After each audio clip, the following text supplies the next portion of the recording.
Anong gusto nyo? Medalya? Promotion? Dahil nakahuli lang kayo ilang galamay na sindikato rito? Eh kaya nga ho ako nagtataka kanina pa kung bakit ho kayo nagkakaganyan eh. Dahil masyado kayo agresibo! Lalo ka na, Henry. Alam ko, wala sa bokabularyo mo salta matakot. Pero, sa bagay kasalanan ko eh.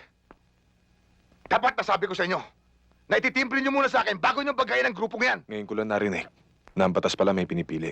Hindi pinipili. Umiiwas lang kung maaari. Totoo! Sinabi ko sa inyo, lindisin ang buong kabanatuan. Pero kung posible nyo maalis lahat ang baho rito. Sa tono ng salita niyo, sir, parang nakasagasa kami ni Erning. Huwag mo ako pagbibintangan ng masama, Henry. Nagtatanong lang ako, sir. Dahil bobo ka, paliliwanag ko sa'yo. Malaking isda na bingwit mo. Butete ka lang kung kukumpara sa kanya. Ngayon, ako pa masama. Samantalang sinasagip ko lang kayo sa tiyak na kamatayan. Kung matalino ka, dadamayan mo kami. Dahil taong bayan ang ililigtas natin sa bungangan ng dambuhalang isda. Pero sa tingin ko sa'yo, Hepe, mas bobo ka kaysa sa akin. Sa halip na damayan mo kami, nananakot ka pa. Ang hirap sa'yo. Puro katapang. Makitid naman ang utak mo. Di mo na ako na-respeto. Baka nakakalimutan mo. Ako pa rin ang happy rito. Oo, happy pa rin kita. Kung nangihinayang ka sa buhay ko, salamat.